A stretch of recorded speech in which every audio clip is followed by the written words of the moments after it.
NLZ! What's up, people? You got Joe Who here. And I just now finished watching the Doctor Who 50th anniversary special, The Day of the Doctor. And let me tell you, people, it was awesome. Oh my god, it was so fucking awesome. Like, seriously? Like, you want to see some more? This is it. Alright? This is me completely in awe because of how awesome it was. Seriously, oh my god. Alright. I don't know if any of you are watching are fans of Doctor Who.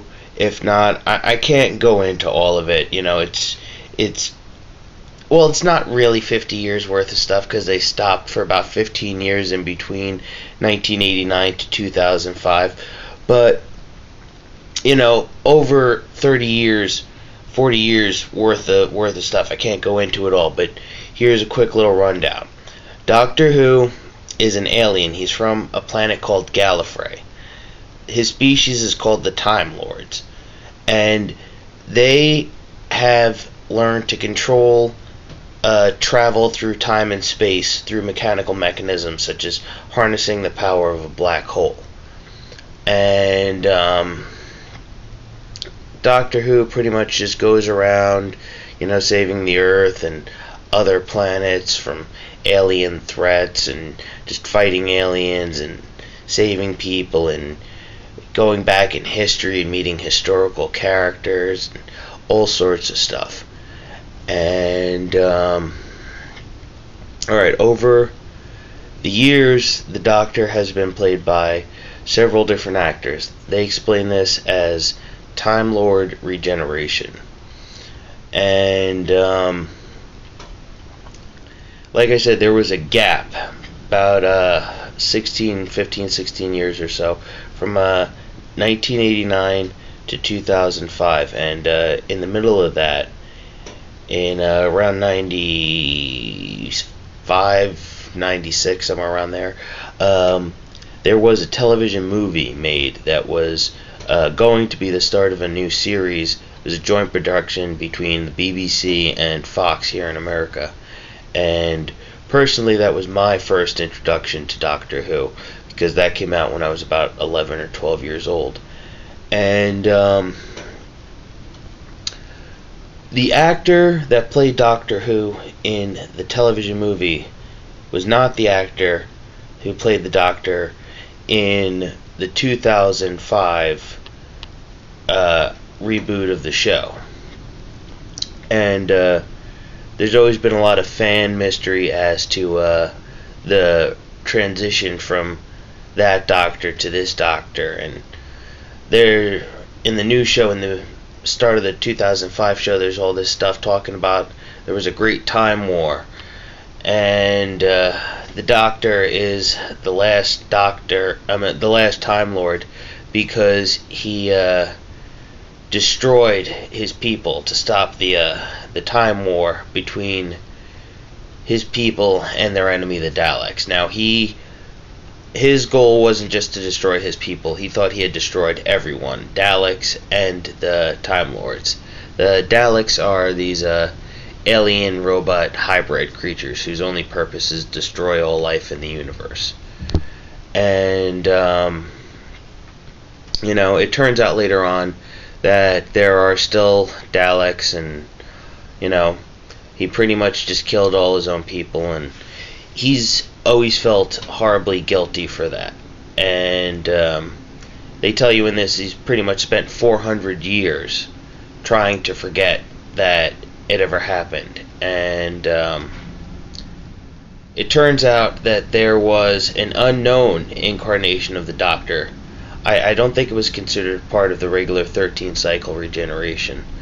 There's actually a little 6-minute mini episode called The Night of the Doctor, where they have Paul McGowan, the 8th Doctor, the Doctor from the television movie, transitioning into this mysterious middle Doctor who's called the War Doctor, or the Other Doctor. It's really, really good. You can find it on YouTube, Night of the Doctor. Check it out. Alright, and that's pretty much like a setup for the Day of the Doctor. And the Day of the Doctor is this war doctor, is the doctor who destroyed Gallifrey and killed all the Time Lords and Daleks. And he's pretty much the Doctor's dark shame. And he's about to do it. He's about to destroy Gallifrey, and they explain that the weapon he's going to use is so advanced that it's actually developed its own consciousness, and now to act as a safety mechanism, it stands in judgment of the person about to use it. And this artificial person pops up in the guise of Rose Tyler, played by Billie Piper. Awesome cameo. And she's pretty much like, are you sure you're really prepared to do this? Have you really thought about the man that you will become? And she shows him these glimpses of himself as the 10th Doctor, played by David Tennant, and Matt Smith, the 11th Doctor. And eventually through these time fissures, the three of them come together. The War Doctor, played by John Hurt, and the 10th and the 11th Doctor. And then again using their TARDISes. And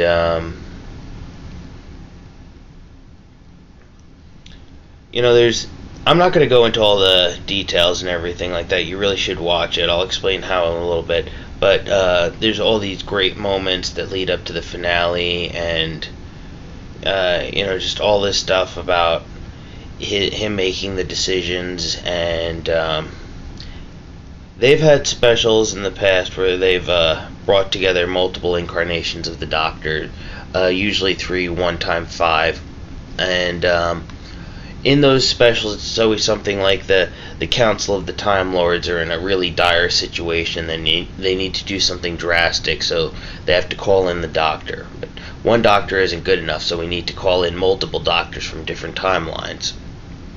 And this time it was a personal issue, but it was still this humongous thing that needed the multiple Doctors, and they explain, they have a reason, and it works that there's all three, and it's really great.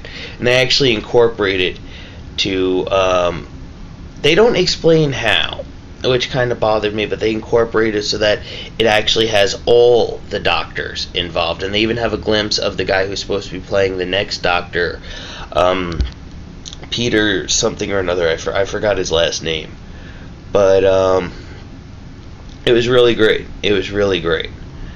And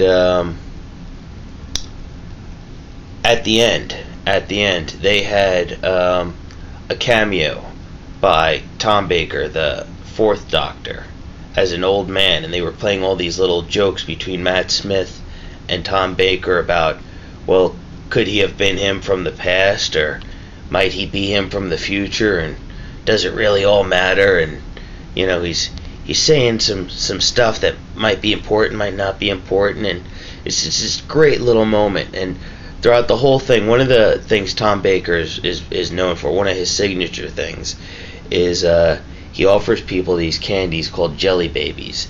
And the whole time I'm just waiting for the Doctor to pop out a little bag. Care for a Jelly Baby? Or even better, Tom Baker himself pop out a little bag to the Doctor. Care for a Jelly Baby? And it didn't happen, but it would have been so great. It would have been great. And having the multiple actors, John Hurt was awesome, and Matt Smith is the current Doctor. I'm not going to say that I don't like him. He's a little goofy for my taste personally, but he does a great job.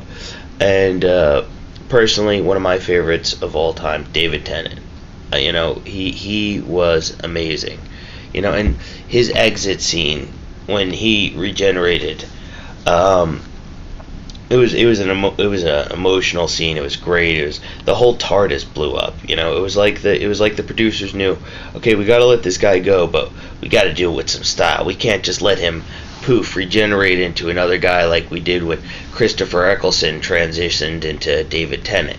It was literally like, oh, okay, we just went through some shit, I gotta go now.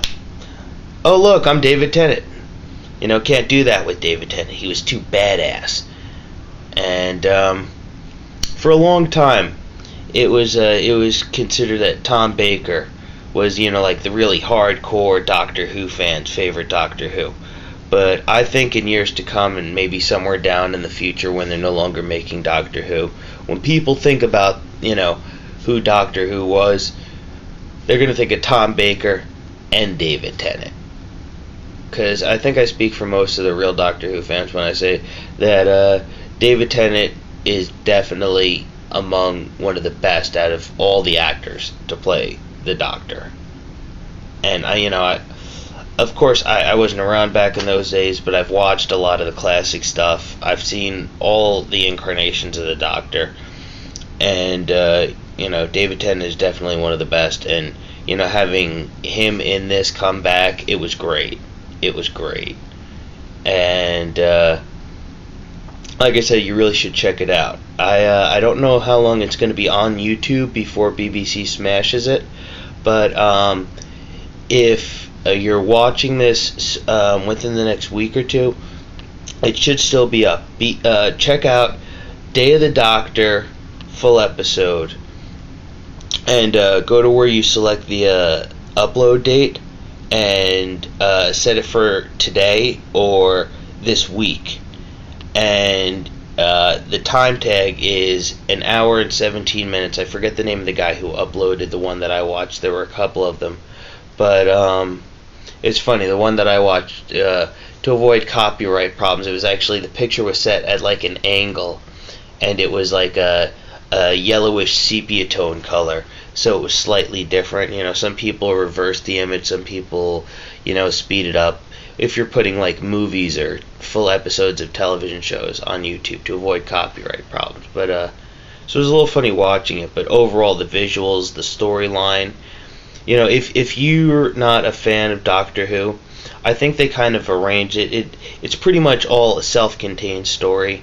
They made it so that I think if you were an old school fan of Doctor Who, but you hadn't really watched any of the newer stuff, you could check this out and still get the gist of what's going on and understand the basic storyline that they're telling. And it really was just an awesome watch, Like I said, even if you're not a Doctor Who fan, you should definitely check it out. And if it's not on YouTube, I'm sure in another day or two, it'll be on, whatever movie sites you may go, you may know or go to that, you download or stream movies from. But I think right now it might be a little soon, considering, it just aired earlier today. But